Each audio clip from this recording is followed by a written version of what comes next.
Hello and welcome to Legacy IS Academy. So in today's video, we are going to discuss about the visa-free travel policy of China.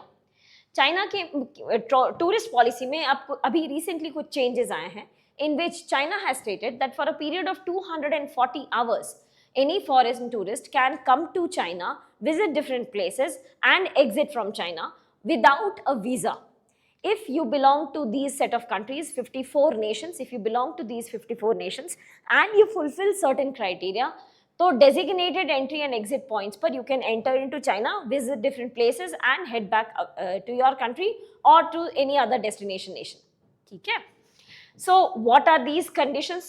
The first condition is that obviously you should be belonging to these list of 54 countries. Interestingly, the number of countries that they are mentioned here does not include India. They have not permitted Indian tourists to enter into China on a visa-free basis. ठीक है? But ये जो China में नया policy आ गया, this has made China travel as the buzzword. China travel मतलब लोग ज्यादा से ज्यादा सर्च करने लगे that how do they visit China on a visa free basis. ठीक है, तो दैट मीन्स कि if you are a citizen of these 54 nations and you fulfill these three criteria. The first criteria is that you must have a passport which is expiring after 3 months. A minimum of 3 months validity must be remaining with that passport. That is first criteria. The second criteria says that you must have a confirmed onward ticket. आप next country जो transit कर रहे हो या if you are heading back to your own country, तो आपका return journey या transit journey का टिकट आपके पास होना चाहिए. You must have a confirmed onward ticket. And third criteria is that you must be transiting through designated entry and exit points. So what are these designated approved entry points? These are a total of 24 provinces. ठीक है, अब ये China क्यों कर रहा है? This graph explains the reason that why China is pushing towards foreign tourists entering into China. Why? क्योंकि ये अभी 240 hours की पॉलिसी आई है, बट इससे पहले चाइना 144 hours के लिए 14 hours के लिए ट्रांजिट फ्री किए हुए था, वीजा फ्री ट्रैवल था. So why is China heading towards or pushing wants more and more tourist? In general, अगर कोई भी फॉरेन टूरिस्ट आपकी कंट्री में आता है तो वो फॉरेन करेंसी लेकर आता है, फॉरेन करेंसी को आपके लोकल करेंसी में कन्वर्ट करता है and then they spend that local currency. So this we call, this is a form of export. क्यों? क्योंकि जब आप एक्सपोर्ट करते हो, जब आप सामान को बाहर लेकर के जाते हो, बेचते हो, तो then you earn foreign currency which you convert into the domestic currency and spend that domestic currency. तो we call this as export. तो कोई भी कंट्री जो टूरिज्म को बूस्ट करना चाह रहा है, they are actually trying to boost the economy of their region. They want to boost export.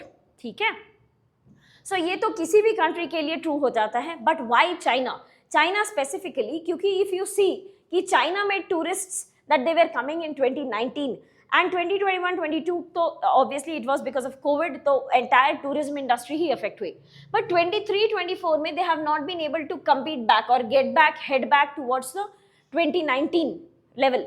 This is the case not only with China, India में भी. When we'll see about the tourism in India, there also we will study कि हमारा tourism potential improve कर रहा है, our overall tourist influx is improving, but this is not equivalent to the pre-COVID levels. So pre-COVID levels तक China भी नहीं पहुंच पा रहा है. So China is trying to shift its policies such that it can allow more and more foreign tourists to enter into the Chinese tourist destinations. So what are these shifts?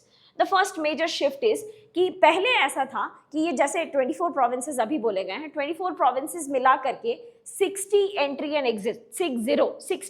exit points declare किए गए हैं. तो ये सारे entry and exit points हैं. आप किसी भी एक में से आ सकते हो, किसी भी एक में से जा सकते हो. बट पहले ये जो पॉलिसी था ना, दिस वाज कि same entry and same exit. कोई एक प्रोविंस आप सेलेक्ट करते हो, उसका कोई एक पोर्ट सेलेक्ट करते हो, तो that same port should be your entry and exit point only in that case. तो ये ट्रैवलर्स के लिए थोड़ा सा कम्बरसम हो जाता था, क्योंकि उनके लिए जो सोर्स होता था वही डेस्टिनेशन भी होता था. मतलब जैसे मान लेते हैं कि उन्हें चाइना घूमना है, एक जगह वो घूम चुके हैं, तो बाकी सब जगह से घूम करके वापस उन्हें इसी जगह पे आना पड़ता था, because same entry and same exit was one of the criteria for visa free travel. So this they have changed, they have amended this. पहले one more change that they have done is 144 hours का पहले visa free travel था. Now this they have extended to 240 hours. ठीक है, third major shift that they have done is कि जो पहले के टूरिस्ट प्लेसेस थे, this was limited tourist places options, कुछ 20 से 30 टूरिस्ट ऑप्शंस थे that were available. But if we take into account the current 24 provinces, जिसमें कि 60 पोर्ट्स हैं, इंटरनेशनल एयरपोर्ट्स हैं, वाटर पोर्ट्स हैं, ये सारे पोर्ट्स मिला करके अगर टूरिस्ट डेस्टिनेशन कि क्या क्या tourist destination, what all tourist destinations can be covered standing at this port, तो it will lead for hundreds of tourist destinations in China. Hundreds of tourist destinations को हम लोग अकोमोडेट कर सकते हैं if now China can do this because of multiple entry and exit points. ठीक है. एक और प्रॉब्लम चाइना के साथ चल रहा था, that was the Russian air space, जो कि अभी ये प्रॉब्लम सॉल्व नहीं हो पाया है. That to enter into China either from the Pacific Ocean side or from the European side, the travelers must cross through Russian airspace, European airspace, और US से अगर मान लेते हैं किसी टूरिस्ट को चाइना आना हो तो they must cross through the Russian airspace. But because of the Crimean War, because of the Russia's attack on Ukraine, तो ये रशियन एयर स्पेस में एंटर करने की इजाज़त नहीं मिलती थी. ठीक है, तो या रशियन एयर स्पेस में नहीं एंट्री कर सकते थे. So that time also the problem was intense. अब ये प्रॉब्लम थोड़ी ठंडी हो गई है because now the air space flying restrictions have been relaxed. तो ये प्रॉब्लम अपने आप में थोड़ी वीकन कर गई है, but that problem is still there कि कोई टूरिस्ट को चाइना से, अमेरिका से चाइना एंटर करना हो तो then they will have to cross through the Russian air space. Europe से भी अगर चाइना एंटर करना हो तो then also they will have to cross through the Russian air space. ठीक है, so this problem has been as of now relaxed. Now problems जो कि चाइना क्या क्या मेजर्स लिया है, जैसे what are the lessons that India should be learning, क्योंकि हमारे लिए भी टूरिज्म को प्रमोट करना बहुत ज़्यादा ज़रूरी है for different reasons. For example I told you कि ये एक्सपोर्ट को प्रमोट करता है, ये इकोनॉमी को बूस्ट करता है, प्लस इनडायरेक्टली ये हर एक जगह के सेक्टर्स को भी इम्प्रूव करता है. जैसे कोई एक टूरिस्ट हैं जो कश्मीर जा रहे हैं तो कश्मीर की हैंडीक्राफ्ट इंडस्ट्री को प्रमोशन मिलेगा, रिकग्निशन मिलेगा, इंटरनेशनल रिकग्निशन मिलेगा, लोग ज़्यादा से ज़्यादा खरीदेंगे हैंडीक्राफ्ट इंडस्ट्री को. So this leads to promotion of MSMEs also. ठीक है, तो टूरिज्म प्लस उनका एम्प्लॉयमेंट पोटेंशियल भी बढ़ जाता है, ज़्यादा से ज़्यादा लोग एम्प्लॉय भी होते हैं. So tourism is considered to be a sunrise industry. इसमें बहुत ज़्यादा पोटेंशियल है ग्रो करने के लिए विद रिस्पेक्ट टू इंडिया. तो obviously every country is trying to push and pursue that tourism potential. तो चाइना ने क्या क्या किया, what are the things that China has amended in its policies, जो कि ये लेसन्स हैं, ये वो लेसन्स हैं जो हम लोगों को भी सीखने की ज़रूरत है. India should also learn from them. So if we see the tourist visit to China, as we understood कि this has dropped post COVID, तो what they have done is they have given single window clearance. Single window clearance मतलब जैसे tourist कोई China की ज़मीन पर enter करता है तो then you have n number of documents to be presented. All of these documents, if it is digitized and to be presented at a single location, तो it eases the tourist. वो ज़्यादा से ज़्यादा time tour करने में spend करेंगे rather than with the handling those documents. So that is the first major change that they have done. Second is because SIM related problems हो जाते हैं in a different country. So at these ports itself, at these entry and exit point itself, you have provisions of buying a new SIM. और SIM से जो भी legal documents चाहिए होते हैं वो सारे को भी handle करने के लिए they do have very easy facilities. ठीक है, तो SIM, communication and other government travel facilities जैसे lodging, hotels, roads, taxi services, ये सारे को भी बहुत ज़्यादा चाइना ने प्रमोट किया at these entry and exit points. Thirdly कि चाइना में फॉरेन टूरिस्ट के क्रेडिट कार्ड्स नहीं काम करते. It doesn't work. The foreign tourist credit cards doesn't work. Only two major payment system works. One is WeChat, the other one is Alipay. So what they have done is seamless integration. They have kiosk facilities at these tourist destinations कि अगर आपको payment करना है using WeChat और Alipay, how do you do this? और इसके seamless transitions को help करने के लिए kiosk facilities at these destinations have been made. ठीक है.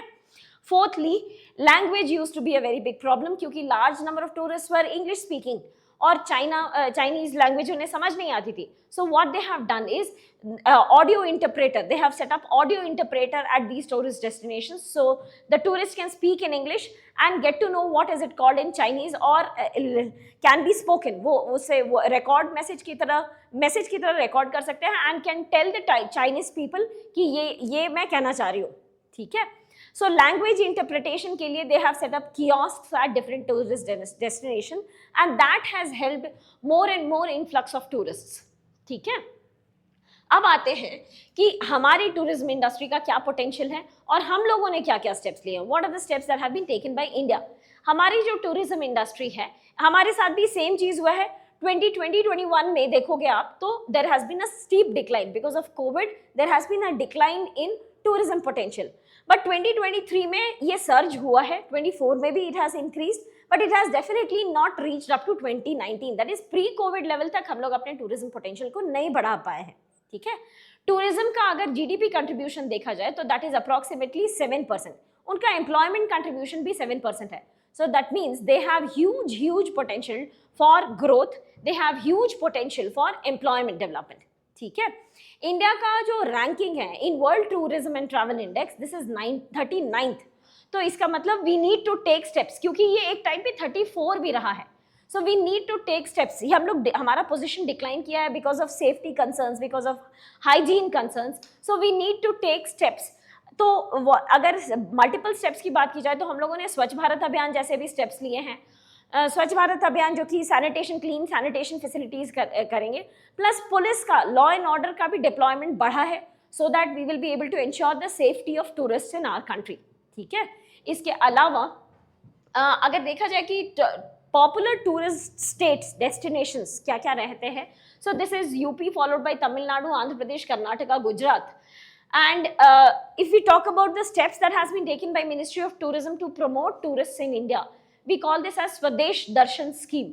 Under Swadesh Darshan scheme, what we have done is we have set up circuits, जैसे Buddha circuits, Ramayan circuits, ऐसे करके coastal circuit, eco heritage circuit और eco circuit. So what is the intention कि let's say if you want to see the Buddhism related things in India, तो there is a Buddha circuit. ये आपको source to destination अलग अलग जगहों पे जो बुद्धिज्म से रिलेटेड है उन सभी जगहों पर लेकर के जाएगा. So that is the Buddhist circuit. You need to visit such and such places, such and such places. ये सब जगह चले जाओगे तो you will see about the Buddhism culture in India. ठीक है, similarly let's say if you want Sufi circuit और Tirthankar circuit, तो सूफिज्म से रिलेटेड, तीर्थंकर से रिलेटेड जो भी डेस्टिनेशंस रहेंगे, you can visit all these places. ठीक है, so that is the Swadesh Darshan scheme to promote tourism, foreign tourism in India. ठीक है, so these are the measures, but obviously there are many number of scope that we need to take up, जो कि हमारे tourism potential को equivalently बढ़ा पाए जो उसका actual potential है. ठीक है, so with that we come to the end of this topic. If you have any doubt, please do let us know in the comment section below. I wish you all the very best and thank you so much.